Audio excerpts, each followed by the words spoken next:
right, hey, this is William, the pasture-raised pimp from Perma Pastures Farm, and today I'm going to introduce you guys to Jessica and Matt Lewis. We are the Homestead without a name. They're the Homestead without a name. So if you have an idea for a name after watching, let us know. So you guys have a business that's made towards homesteaders, right? I mean, it could be. Yeah, we have a sticker shop called Knockout Print Shop. We're on Etsy, and we have an online store, and we sell planter stickers and vinyl decals. Yeah, and they gave us some, and they look pretty cool. I'll put some B-roll of his cool new decals. Of the stickers. And your dad's. You have to have your dad's. Yeah, there's a special one for my dad. Special one for you, Billy. Yeah. And you're also a photographer, right? Yeah. Yes. So I take all the pictures around our farm, and it's good. Yeah. I don't like people though. He likes to take pictures of animals, cars, events, products, stuff like that. Yes. I've seen some of your landscape photos. Yeah, he likes that. Yeah. And you guys, this is your first experience with homesteading and all that? Homesteading, gardening, anything. So about when did you guys start? We moved here to this property in June of last year, so June of 2020, and that's when we started. Before that, neither of us have even gardened. The only homesteading stuff we started was we do fermentation, like I do sourdough, Matt does water kefir. Which is delicious, by the way. Plug for our future business. Yeah. So we did stuff like that. We were trying to learn others' homesteading skills prior to, and just reaching out to other farms. We volunteered at a farm once. Mm-hmm. We do farm tours just to start learning stuff, but we had never actually been around livestock or done any of it. Yeah. So what was the first animal you got? Our chickens. Which is the gateway animal It for is a gateway drug for homesteading. It's trouble. It's bad, and then we want all the chickens. They're kind of like collecting baseball cards. We want all the cool colors. So we have 13. We started off with 15. Yeah. But one ended up being a rooster, so Jane ended up being a John, and he was mean, so we had to get rid of him. And then one of them died. But other than that, so we have 13 laying hens, and we're getting 8 more. And then you guys have 2 goats too, right? Yes, we have 2 Nigerian dwarfs. And they are pets. They're It's okay. That's They're fine. too small to do anything. Ask my mom about those 3 sheep. I know, pets those are her too. pets. Yeah. That's what it sounds like. So the goats originally were supposed to help us with brush clearing, but they're 30 pounds and they're small and they don't really make much of an impact. So they're pets. They're entertainment. Yeah. They're fun though. Yeah, and they jump on you. Yeah, I mean they're fun. It's fun to go in there and hang out with them, but they you don't can hear them in the background. Yeah, right that now. is them. Yeah. And then you guys have these 3 coonies, which you probably see behind us at the beginning. They realized we don't have any food, so they walked away. Now they're over us. Mm-hmm. But how do you guys like your cooney American guinea hog crosses? We like them. I think they're fun. They're really easy. Pigs, that's one of the reasons we decided to get them after doing some research and visiting some people, is that they're pretty easy to handle. They're easy to move with rotation. They're kind of effortless in a way. And they're good for tilling up this forest. Yeah. So. And was it difficult finding them? Yeah, it actually was. The biggest issue we had in finding them that we came across was a lot of people were selling breeding stock. And I was not about to pay, I don't know, upwards of $250 and up, $500. That's we know people have paid $700 for them. So. For the certificates and all that. Yeah, and I'm like, I don't care if they're registered. I don't want to breed these things. I want to try feeder pigs or weaners or whatever you call them. And we finally found a farm that had them, and we got them for, I think, $75 each. Yeah, a lot more reasonable. Yeah. So we have no interest in breeding pigs. That's something we find a lot of homesteaders we know get into, is breeding pigs, which to me seems like a big endeavor and a big cost, because omnivores need feed, and I don't want to pay for a bunch of feed, and I don't want to end up with a bunch of piglets that I then have to sell. I think I get the idea that it could be a income source, but I also feel like it may come with a lot of cost. You have to establish to make it very profitable, you have to establish your inputs, make sure you can produce those inputs. Yes. For it to justify the outputs. Right. And stuff like that. Exactly. Your inputs can't be more than your outputs. Right, that makes no sense. It's not a successful business then. Right, that's when you're in the... Say that again, because I don't think people understand. Your inputs can't be more than your outputs. That's called being in the red. Yes. Yeah. You don't want to be in the red. Yes, it doesn't work. And I think that's the thing. We have no desire to make our homestead a profitable, we don't plan to sell meat or eggs to consumer. We'll sell a couple extra eggs to neighbors and stuff, but we don't want to get into the position where we have to be that's the way we sustain our living. We don't want to do that. We don't want to be we don't want to be reliant on this. Yeah. We want it to be useful for us and to help with our food source, help with eggs, so we can get them all the time. Yeah. Help with pork, help with sheep, but we don't want it to be something. Oh crap! We didn't sell enough money. Now we need this. Yeah, I Like, So Like, this in is that. just because you want clean food, Yes, right? we want to be able to control as much of our food sources as we can. Yeah. So that's primarily why we started this. And well, and some of it we couldn't make really useful because we feed our chickens organic feed, Yeah. and it's so expensive that yeah, I mean, even to sell our eggs at $6 You a barely make a dozen, profit, you don't even if make a profit. Yeah. So it's like it's not Yeah. worth it from Yeah. that standpoint, right? Yeah, from a profit standpoint. Yeah. Sometimes it's not unless you Right. can go dumpster diving. we're being sold on Now, the Yeah. dumpster that diving helps strategy. out quite Yeah, a bit. I know. You've really been pushing that. He's all about the dumpster diving. Now, also, you could maybe adopt the chicken tractor on steroids if compost Yeah. was also Yes, something you'd be that is interested in. definitely Because you love the idea. I love the idea of compost. compost, but I've yet to master the skill of You- compost. the only way to master it is to just keep doing it. Yeah. I need a tutorial on how to turn compost in. My hot was cold and my cold was hot all Yes. summer. I'd be like, oh my god, it's hot. Wait, that's the cold one. Why is the cold one hot? And even bad compost. It eventually compost. Yeah. It'll eventually turn Yeah, into I mean, compost. that's true. Yeah. Yeah. So, yeah, I mean, there's definitely things we want to try and things we need to learn. Yeah. But I feel like that's something people often do. It's like, granted, in 9 months, we got a lot of animals, but they're on such a small scale. Mm-hmm. And I think we've done like a lot of research and made sure what we were getting and the amount what we were getting was right for our land and right for us and sustainable for our lifestyle. And would produce the right amount of food or land management or whatever that we needed. We didn't just want to start buying all the animals or doing Right. all the things. So you started small. Yeah. Yeah, that's a good idea. Yes. Yes. Yeah. And then your latest addition were those 3 cute Little little katana lambs sheets. over there. Yeah, the little lammies. Yep. And you're going to eat them? I mean, that's the plan. Yeah. At least one of them. At least the weather, Yes. or the castrated boy. I think once you taste them, the next 2 will be up pretty good. They Yeah. don't have a fighting chance. I'm talking those hair sheep, and you got Katahdins, right? Yeah, I think they might have a little Dorper. Little in them, Dorper. too. Yeah, but Best tasting That's what meat everybody says. ever. Yeah. It beats beef. It That's beats what I've pork. heard, Yep. yeah. Because it doesn't have the gaminess of like your wool New Zealand sheep Yeah. or anything like that. And that's what people said, as long as you keep delicious. them grass fed, because I've heard that when you feed sheep grain, sometimes it makes them eat like greasy. Well, it's a sick animal Well, because they right. can't produce But grain. I mean, they can't process digest grain. it. That's Yeah. true. Mhm. Yeah, so you have a sick animal. Yeah. So what is your long-term goal for this homestead? Improving the land and like bringing the health of the soil and the land back and just learning. And I would love one day to have this just be a better, more efficient thing, from like soil to water to animals, and be able to I don't think there's a possibility of being like 100% self-sufficient. I think that's kind of a fallacy. Without community, you Yeah, can't. exactly. Can't So- do it all. It's just No. So are you guys looking for community around here? We have friends that are homesteaders and stuff like that, and we definitely have people that you know the guy that sells the pigs. We can probably eventually barter with them if we had things. So that's definitely more the route we want to go. Our friend that her dairy cow just had a baby, so at least for now, having somebody that we could, before we get a dairy cow, have access to. So trying to find people that have the stuff that we can't produce.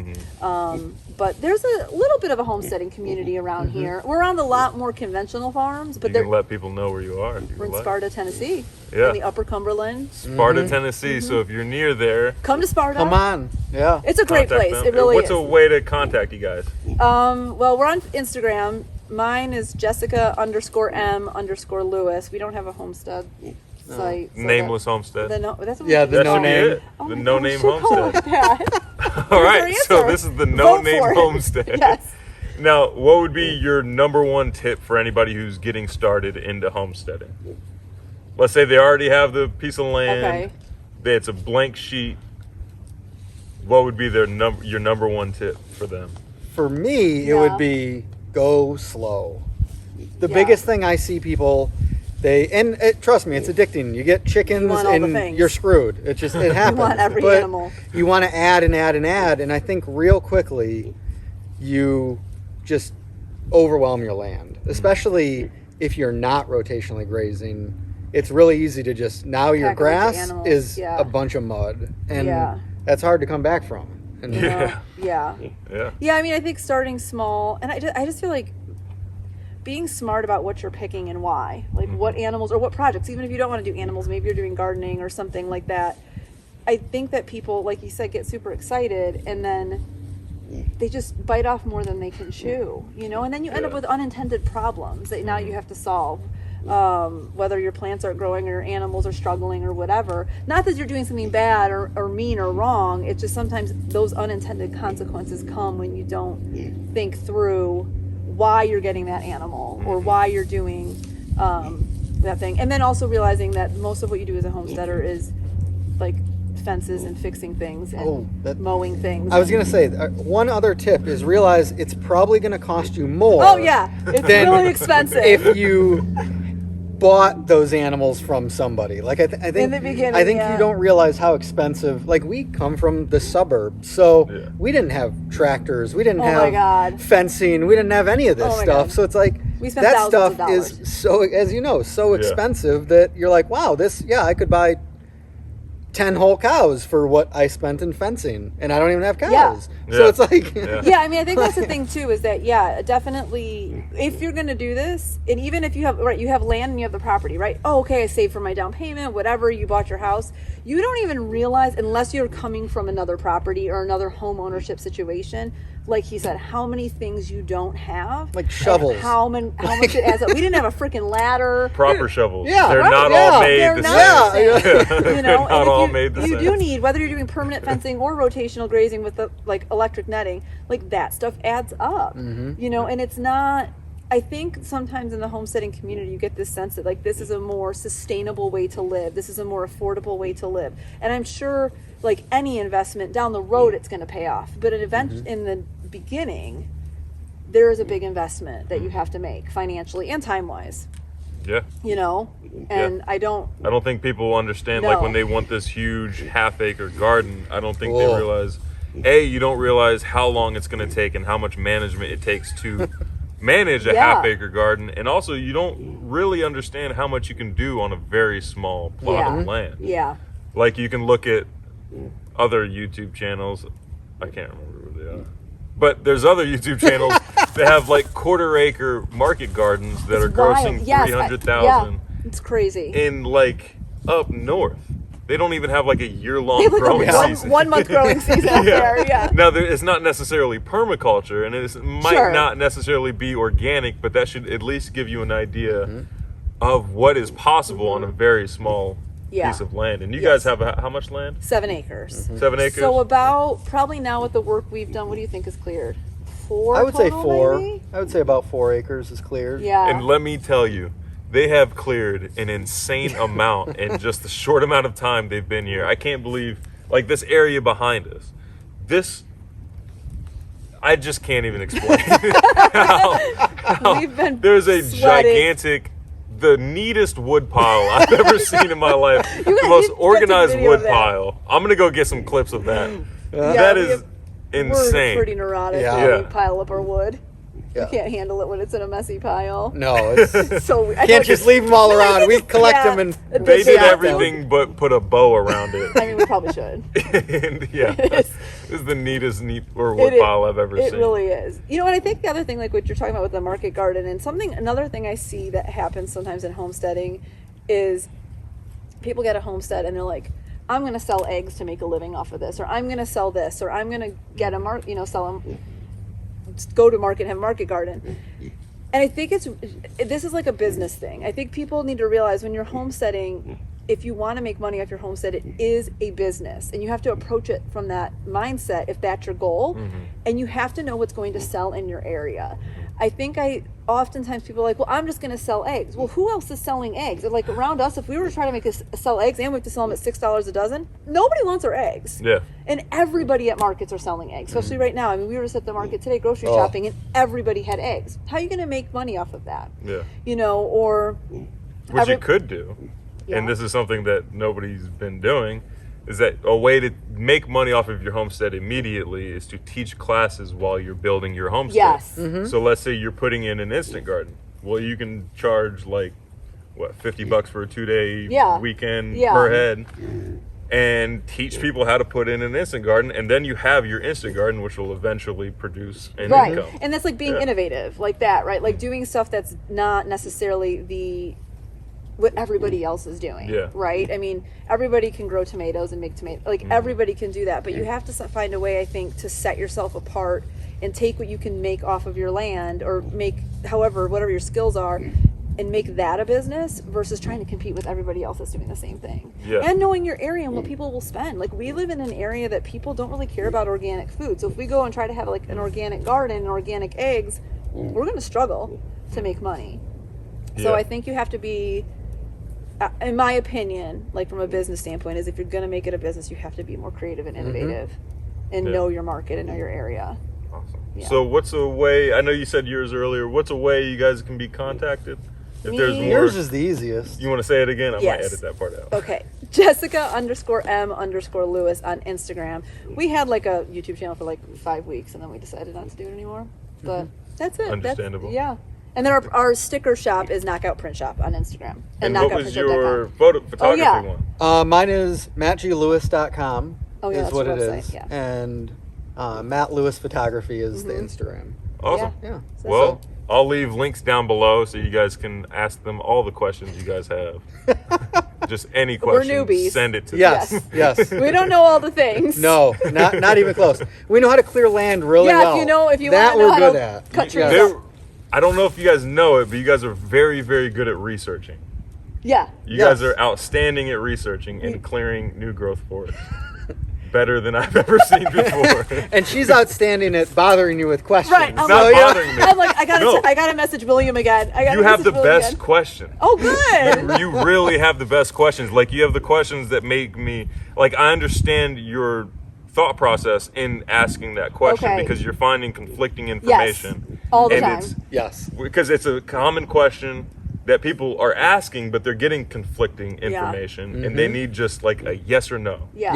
That's what they need. And it's not, I understand the frustration because it's not always just a yes or no. And, it's not always black and white. And if you guys take a PDC, which I hope you guys will, then you'll see that the answer a lot of the time is it depends. I mean, it's so... Which is super frustrating. But it's so true, and I think we've learned that too as we've been doing this, is that if I ask you a question about pigs or chickens, well, the context might be like, what is your land like? What is your climate like? How many are you getting? What are you going to feed? There's so many factors, so to try to find an exact answer online is hard. So it's nice to have people like you guys. Or where do you live? Like that's one of the biggest ones. Like as far as pigs, like the big thing is those Idaho pasture pigs. I asked you about that, I think. They do superb in Idaho. But hence the name, right? But most of the time, like with your breeds of animals and stuff like that, especially with pigs, is that each region, and then our interview with Pork Rind, he actually talked about that.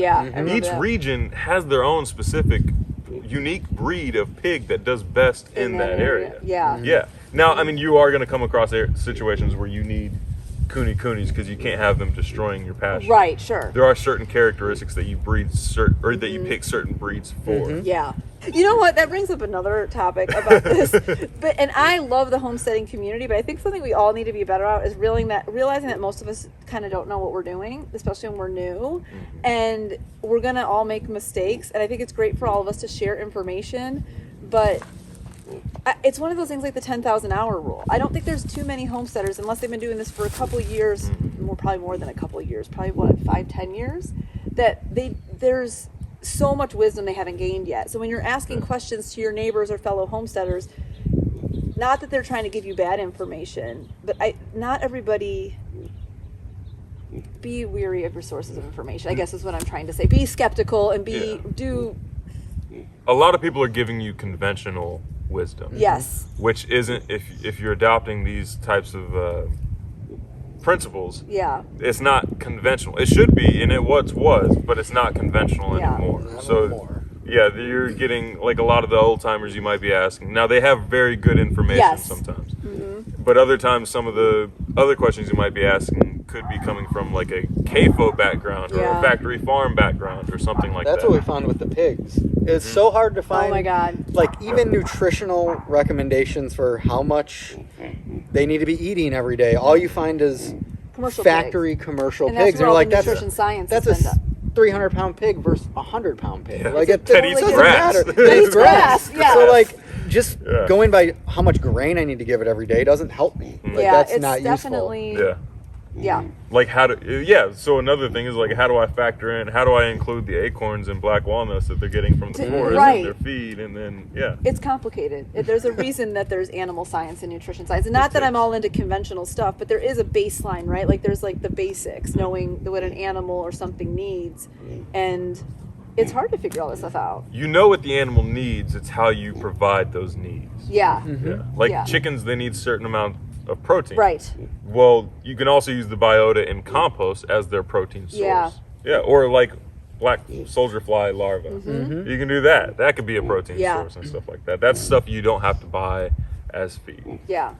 All right. It's expensive. That was great. It was wonderful Thanks visiting for you hanging guys. out. Yeah. Yeah. Thanks. This is Jessica and Matt Lewis. And this is the Pasture Raised Pimp, where PIMP stands for Permaculture is my passion. Clearly, I'm the one that's usually on the other side of the camera. Poor William.